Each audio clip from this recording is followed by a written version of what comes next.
meus amores, bom dia! Vamos a mais uma aulinha de ciências com o capítulo 13, os níveis de organização das células e no organismo, tá? Esse conteúdo ele vai da página 141 a 148 e a gente vai dar uma revisãozinha sobre esse conteúdo para entender, para ir avançando no conteúdo ainda mais detalhado, ainda mais específico sobre células, tá? Vamos lembrar que todos os seres vivos são compostos por células, ou seja, eu digo que alguém ou algo é um ser vivo se eu souber que ele é composto por células, tá? Existem vários outros tipos de critérios, mas a célula é imprescindível para poder considerar aquele indivíduo um ser vivo. Só porque esse ser vivo, ele vai ser caracterizado por ele possuir uma única célula, e quando ele tem uma única célula, eles são unicelulares, ou eles podem ter várias células, e aí eu vou dizer que esses seres vivos são pluricelulares, tá?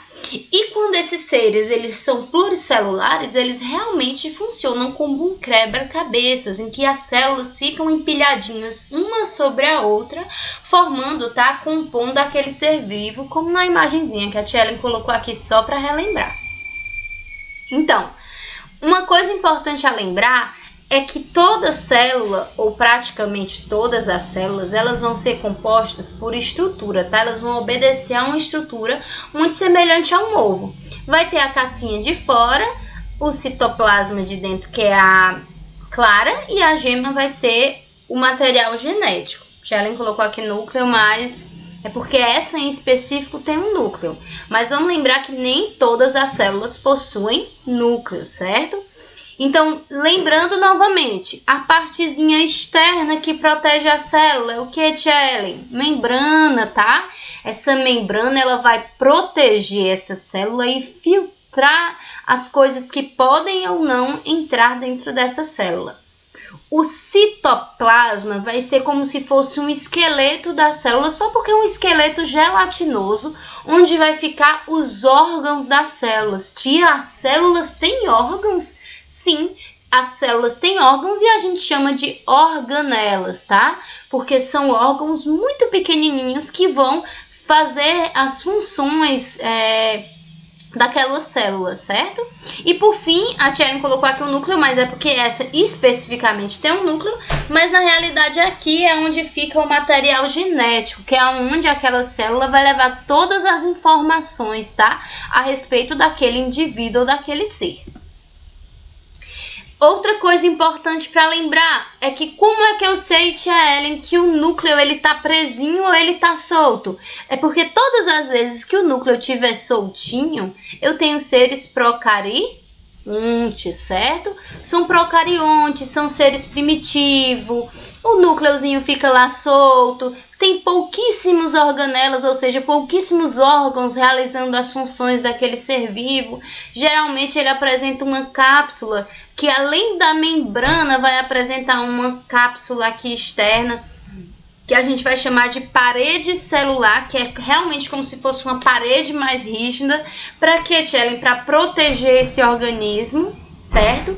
E assim por diante. Já os seres mais complexos, eles são ditos como eucariontes. E o que são eucariontes?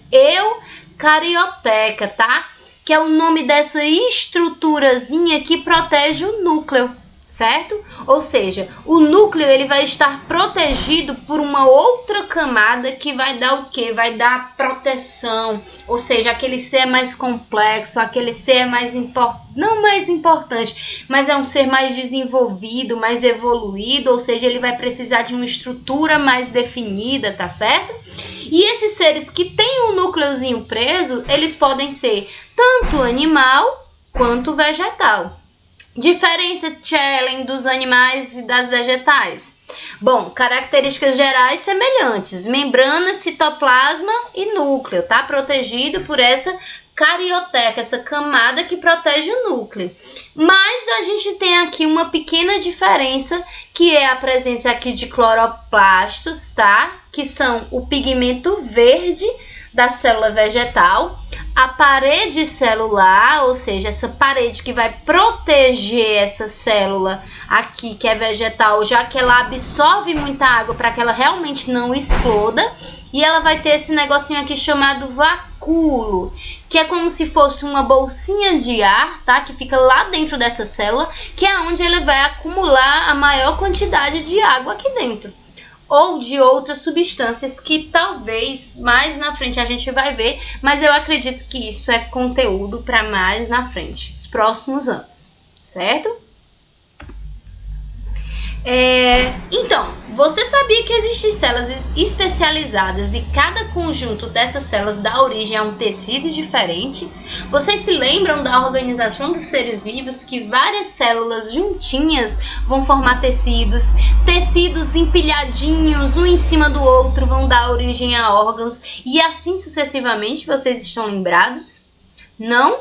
Pois então a gente vai começar um novo conteúdo, tá? Que vai falar exatamente sobre isso, que é o que acontece e o que podemos ver nas imagens, tá? A gente tem aqui algumas células que são células específicas, como por exemplo as células neurológicas, as células musculares, conjuntivas, as células dos tecidos que são vilosas do intestino, as células do coração, ou seja, tia quer dizer que todas as células não são iguais? Não, elas apresentam características gerais iguais, mas elas têm estruturas diferentes que vão dar a ela justamente aquele DNAzinho, vai dizer assim, olha, você não é uma célula daqui da pele, você é uma célula lá do cérebro, bora? Partiu, vá para lá, que a sua função é outra, tá?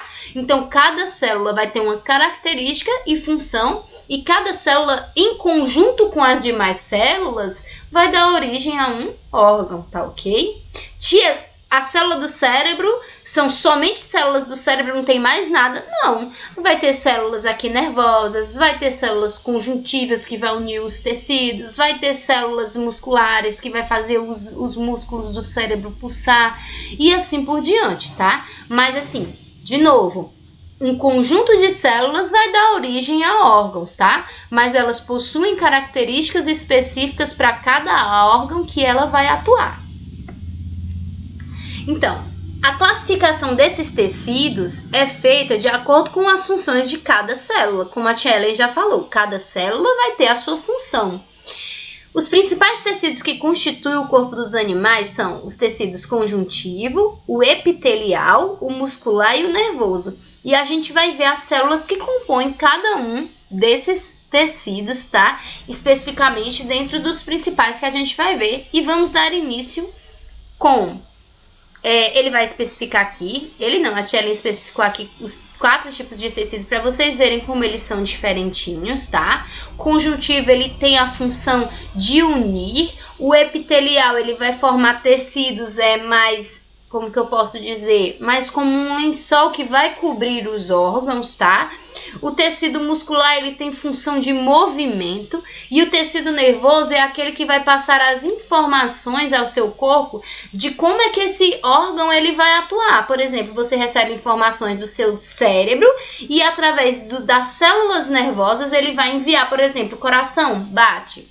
E ele tem que ficar constantemente enviando essas informações. Então, cada uma é extremamente importante, tá? E a gente vai ver detalhadamente cada uma delas. A primeira vai tratar do sangue. Vocês sabiam que o sangue é um tecido? E esse tecido é um tecido líquido e viscoso, de cor avermelhada, que circula por todo o nosso organismo e principalmente no interior dos vasos sanguíneos. E ele é o que a gente chama de tecido conjuntivo. Esse tecido ele vai ser formado principalmente por leucócitos e hemácias, tá certo? Os leucócitos são as células branquinhas, como vocês podem ver, e as hemácias são as células vermelhas, tá ok? Tia, qual a diferença dessas células vermelhas para esses leucócitos? Bom, as hemácias, elas são as células vermelhas e é justamente por isso que o nosso sangue tem cor vermelha, tá? Elas são bicôncavas, ou seja, elas têm aqui esse formatozinho, tá? Afundado dos dois lados. Tia, e cadê o núcleo dessa célula que eu não tô vendo? É exatamente isso. Essa célula, ela em específico, ela não tem núcleo. Tia, mas você disse que toda célula de eucariontes tem núcleo.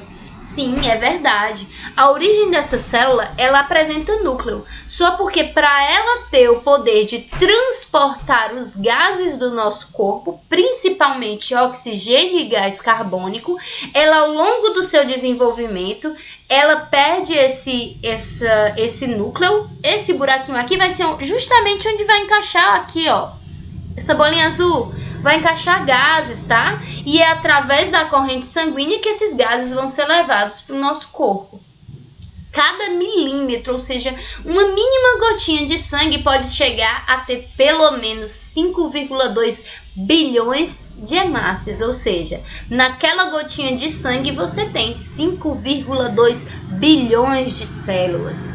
Já os leucócitos, que são os glóbulos brancos, eles têm a função de defender o nosso organismo de coisas estranhas, por exemplo, os vírus, bactérias e todos os micro-organismos que entram na nossa corrente sanguínea, tá?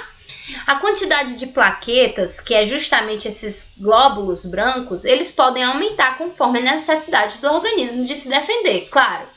Geralmente o nosso organismo ele vai ter cerca de 2 bilhões de células brancas ali atuando, tá? Para a defesa do nosso corpo.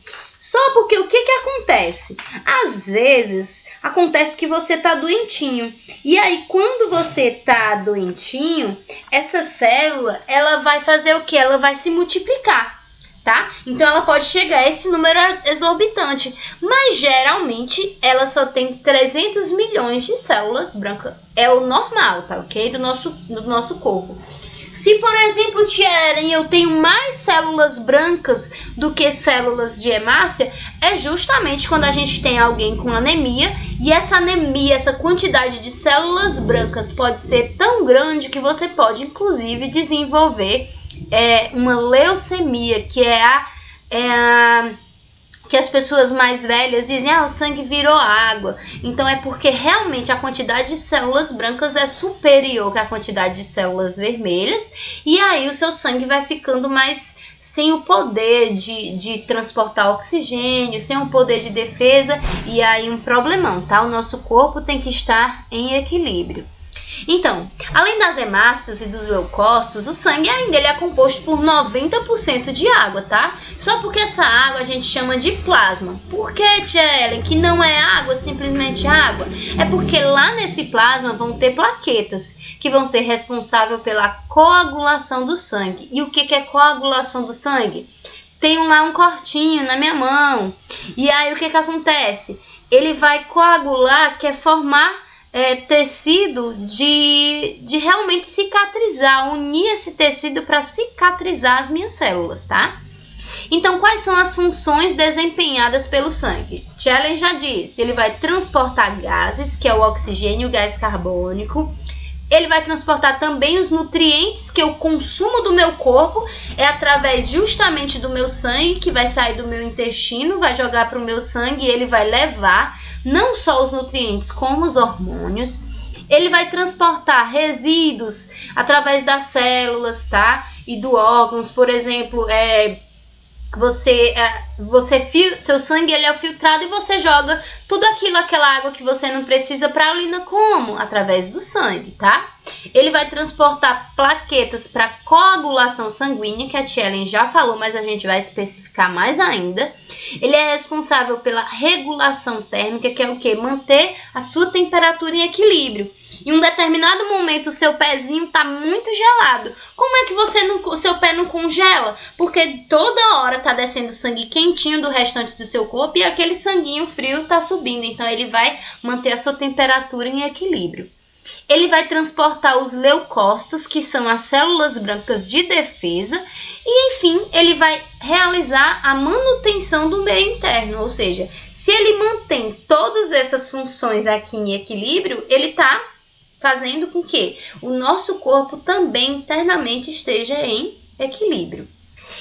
E tia, vamos lembrar lá, o que é essa coagulação que você falou, que é a última partezinha aqui do nosso conteúdo de hoje? A coagulação nada mais é do que o processo de cicatrização de um determinado vaso ou de um determinado ferimento. Tá lá o meu bracinho, o meu dedinho, e no meu dedo tem milhares de vasos sanguíneos, milhares de tubinhos que vão carregar o meu sangue. Vocês sabiam disso? Esses vasinhos, eles ficam ali na margem da pele, tá? Assim como tem vários dentro do nosso corpo e enfim. Esse vaso aqui, ó, ele tá inteirinho, tá aqui as células vermelhas viajando a toda velocidade, as célulazinhas brancas lá, ótimas, cada uma seguindo seu rumo. Pá, eu pego uma faca, sem querer vou ajudar a mamãe, eu então tô brincando e levo uma topada e aí começa a sair, olha, células vermelhas aqui dessa lesão nesse tecido ou no meu corpo. Células vermelhas saem, sai sangue, sai célula branca, só porque o que vem aqui em grande quantidade, célulazinhas brancas, que são as plaquetas, tá? Essas plaquetas, elas vão se unir para tentar a todo custo tapar esse buraquinho juntamente com as células de sangue. Quando eu tenho quando para aquele sanguinho de sair, que eu tenho aquele tipo um sangue bem escuro, é quando eu tenho um coágulo, tá? Esse coágulo são plaquetas, que são células brancas de defesa, tá protegendo o seu organismo, células vermelhas que se empilharam aqui e fibrina, que são justamente ativadas por essas plaquetas, que são fibras do seu corpo para poder fechar esse buraquinho. Ou seja, a coagulação nada mais é do que a cicatrização de uma ferida, tá ok? Será que a gente conseguiu aprender alguma coisa? A gente só vai saber se a gente testar o que a gente aprendeu com uma atividade. Então, hoje a atividade está na página 159 e as questões são somente as questões 1 e 2. Mas na segunda, a tia quer que vocês respondam os itenzinhos A, B e C. Combinado?